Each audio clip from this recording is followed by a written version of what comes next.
Fablehaven, Chapter 10, Midsummer Eve. Grandpa prodded the logs in the fireplace with a poker. A shower of sparks swirled up the chimney as one log split open, revealing an interior of glowing embers. Dale poured himself a cup of steaming coffee, adding 3 spoonfuls of sugar. Lena peered out the window through the blinds. "The sun will reach the horizon in moments," she announced. Kendra sat beside Seth on the sofa, watching Grandpa stoke the fire. The preparations were all in place. The entrances to the house were crowded with jack-o'-lanterns. Lena had been right. Dale had carved more than 200 of them. Not quite 30 fairies had reported for duty, many fewer than Grandpa had expected, even given the recent strained relations. 8 of the fairy lanterns were placed on the roof outside the attic, 4 at each window. Glow sticks illuminated most of the pumpkins, 2 in each. Grandpa Sorensen apparently ordered them in bulk.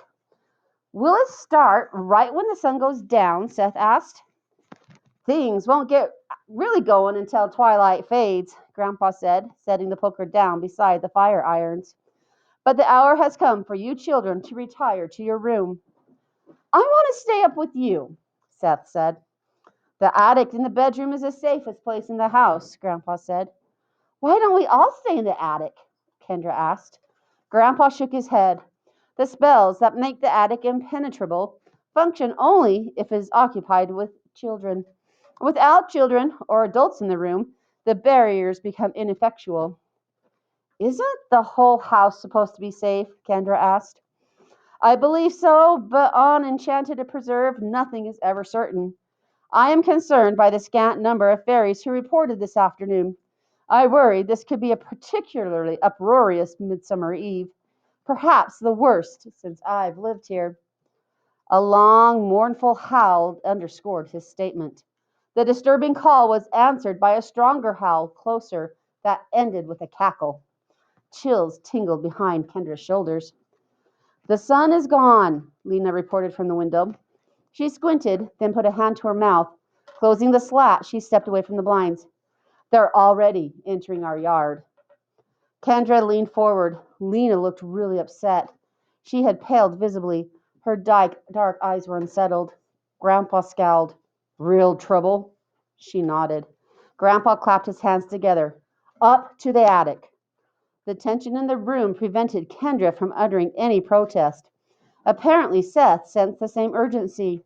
Grandpa Sorensen followed them up the stairs, down the hall, and up to their bedroom. "Get under your covers," Grandpa said. "What's around the beds?" Seth asked, examining the floor. "Circles of special salt," Grandpa said, "and extra protection." Kendra stepped carefully over the salt, pulled back the covers, and climbed into bed. The sheets felt cool. Grandpa handed her a pair of small, spongy cylinders. "Earplugs," he said, passing a pair to Seth as well. "I suggest you wear them. They should help mute the tumult so you can sleep." "Just cram them in our ears?" Seth said, eyeing one suspiciously. "That's the idea," Grandpa said. An eruption of high-pitched laughter blared up from the yard. Kendra and Seth exchanged a concerned glance. Grandpa took a seat at the edge of Kendra's bed. "I need you kids to be brave and responsible for me tonight," he said. They nodded silently. "You should know," he went on, "I didn't let you come here merely as a favor to your parents. Your grandmother and I are getting on in years. The day will come when somebody else will need to care for the preserve. We need to find heirs. Dell is a good man, but he has no interest in running things here. You kids have impressed me so far. You are bright, adventurous, and courageous. There are some unpleasant aspects to living here. Festival nights are a good example. Perhaps you wonder why we don't just all go spend the night in a hotel. If we did, we would return to find the house in ruins. Our presence is essential to the magic that protects these walls. If you are ever going to be involved with the work on this preserve, you will need to learn to cope with certain unpleasant realities. Look at tonight as a test. If the chaotic clamor outside is too much for you, then you do not belong here. There is no shame in this. People who belong here are rare." "We'll be fine," Seth said. "I believe you will. Listen carefully to my final instructions. Once I leave the room, no matter what you hear, no matter what happens, do not leave your beds. We will not come to check on you until morning. You may think you hear me or Dell or Lena asking to come in. Be forewarned, it will not be us. This room is invulnerable unless you open a window or the door. Remain in your beds, and that will not happen. With the fairy lanterns at your window, odds are that nothing will come near this part of the house. Try to ignore the tumult of the night, and we'll share a special breakfast in the morning. Any questions? I'm scared, Kendra said. Don't go. You'll be safer without me. We'll be keeping watch downstairs all night. Everything will be fine. Just go to sleep. It's okay, Grandpa, Seth said. I'll keep an eye on her. Keep the other on yourself, Grandpa said sternly. You mind me tonight. This is no game. I will. Outside, the wind began to whistle through the trees. The day had been calm, but now a groaning gust shook the house. Overhead, the shingles rattled and the timbers creaked. Grandpa crossed to the door. Strange winds are blowing. I'd better get downstairs. Good night. Sleep tight. I'll greet you at sunrise. He closed the door, and the wind subsided. Goldilocks clucked softly. You've got to be kidding, Kendra said. I know, Seth said. I'm practically wetting the bed. I don't think I'll sleep all night. I know I won't. We better try, said Kendra. Okay. Kendra inserted the earplugs. Closing her eyes, she curled up and snuggled into her covers. All she had to do was fall asleep, and she could escape the frightening sounds of the night. She forced herself to relax, letting her body go limp, and tried to clear her mind. It was not hard to fantasize about inheriting the state. No way would they give it to Seth. He would blow the whole thing up in 5 minutes. What would it be like to know all the mysterious secrets of Fablehaven? It might be scary if she were alone. She would have to share the secret with her parents so they could live with her. After a couple of minutes, she rolled over to face the other direction. She always had a tough time falling asleep when she was too deliberate about it. She tried to think of nothing, tried to focus her on calm, regular breathing. Seth was saying something, but the earplugs muffled it. She pulled them out. What? I said the suspense is killing me. Are you actually using the earplugs? Of course. You're not. I don't want to miss anything. Are you crazy? I'm not tired at all, he said. Are you? Not much. Dare me to look out the window? Don't be stupid. It's barely sunset. What better time to look? How about never? You're a bigger chicken than Goldilocks. You've got less brains than Hugo. The wind rose again, steadily gaining force. Warbling moans echoed in the breeze, groaning in different pitches, forming eerie, discordant harmonies. A long, bird-like scream overpowered the ghostly chorus of moans, starting at one side of the house, passing overhead, and finally fading in the distance. A bell began to toll. Seth no longer looked quite so brave. Maybe we should try to get some sleep, he said, putting in the earplugs. Kendra did likewise. The sounds were muffled but continued. A haunted wind lamenting, the house shuddering, an increasing assortment of shrieks, screams, howls, and wild bursts of gibbering laughter. The pillow grew warm, so Kendra flipped it over to the cold side. The only light in the room had been filtered through the curtains. As twilight dimmed, the room darkened. Kendra pressed her hands over her ears, trying to augment the dampening power of the earplugs. She told herself the sounds were just a storm. A deep, throbbing beat joined the cacophony, keeping a steady rhythm. As the pulsing percussion increased in volume and tempo, it was accompanied by chanting in a wailing language. Kendra resisted otherworldly images of vicious demons on the hunt. A pair of hands closed around her throat. She jumped and flailed, smacking Seth across the cheek with the back of her hand. Jeez, Seth complained, stumbling away. You asked for it. What's the matter with you? You should have seen your face, he laughed, recovering from the slap. Get back in bed. He sat on her side of the bed. You should take out your earplugs. The noise isn't so bad after a while. It reminds me of that CD Dad plays on Halloween. She removed them. Except it's shaking the house, and it isn't make-believe. Don't you want to look out the window? No! Stop talking about it. Seth leaned over and turned on the nightlight, a glowing statue of Snoopy. I don't see the big deal. I mean, there are all sorts of cool things out there right now. What's wrong with just taking a little peek? Grandpa said not to get out of your bed. Grandpa lets people look when they get older, Seth said. Dale told me. So it can't be that dangerous. Grandpa thinks I'm just an idiot. Yeah, and he's right. Think about it. You wouldn't want to run across a tiger out in the wilderness. You'd be scared to death. But at a zoo, who cares? It can't get you. This room is safe. Peeking out the window, we'll be looking at a zoo full of monsters. More like looking out of a shark cage. A sudden staccato flurry of pounding shook the roof as a team of horses were galloping across the shingles. Seth flinched, raised his arms protectively. Kendra heard the creak and rattle of wagon wheels. Don't you want to see what that was? Seth asked. Are you trying to tell me that didn't scare you? I expect to be scared. That's the whole point. If you don't get back in bed, warned Kendra, I'm telling Grandpa in the morning.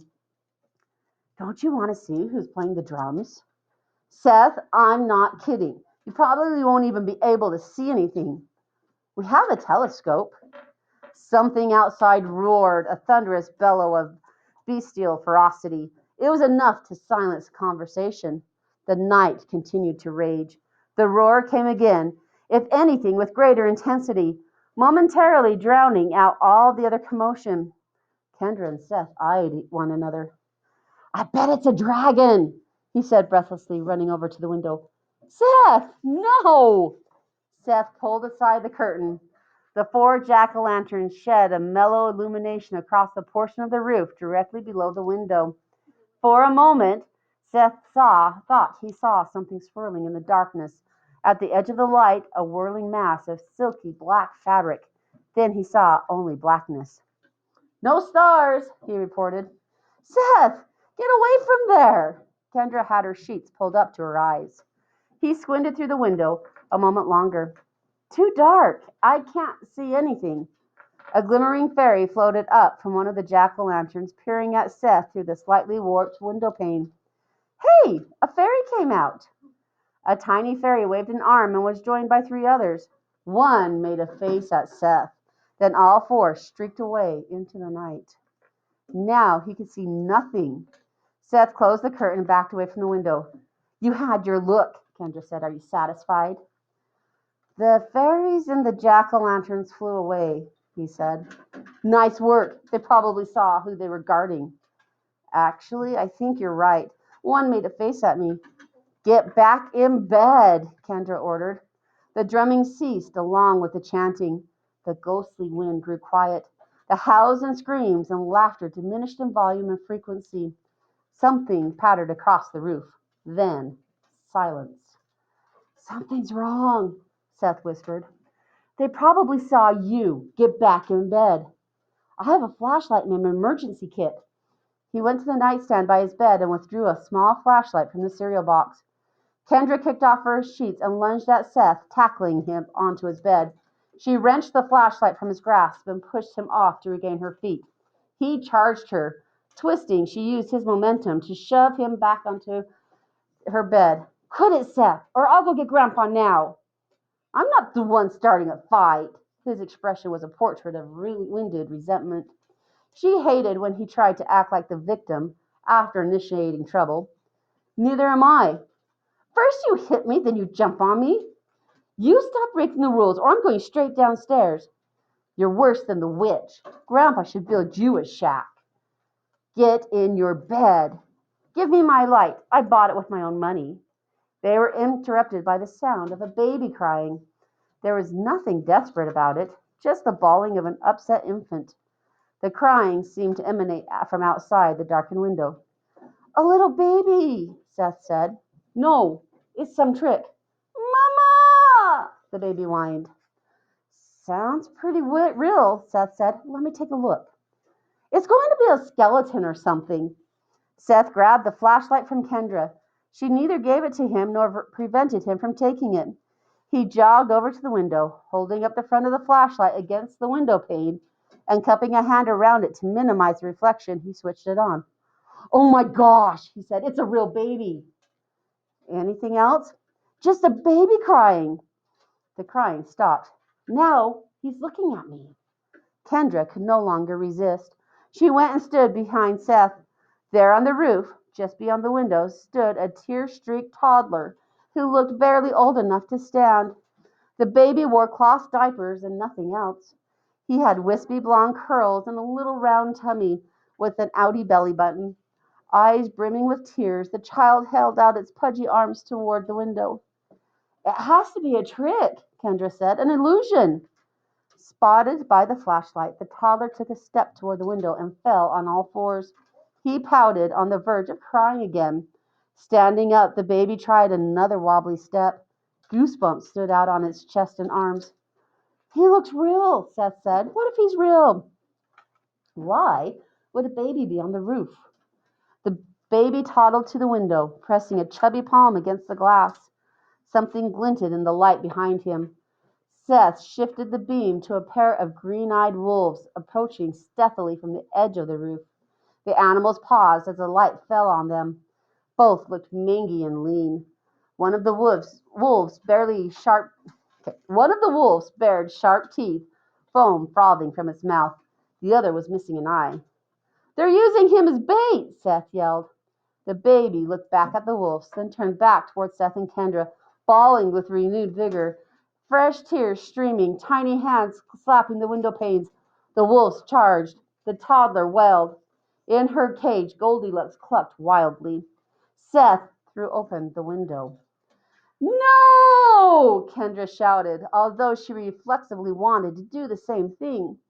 The instant the window opened, the wind gushed into the room, as if the air itself had been waiting to pounce. The baby dove into the room, transforming grotesquely as it landed on the floor in a deft somersault. The child was replaced by a leering goblin with yellow slits for eyes, a puckered nose, and a face like a dried cantaloupe. Bald and scabrous on top, the head was fringed by long web-like hair. The sinuous arms were gangly, and hands long and leathery, tipped with hooked claws. Ribs, collarbones, and pelvis jutted hideously. Spidery network of veins bulged against flesh. With supernatural haste, the wolves also sailed through the window before Seth could move to close it.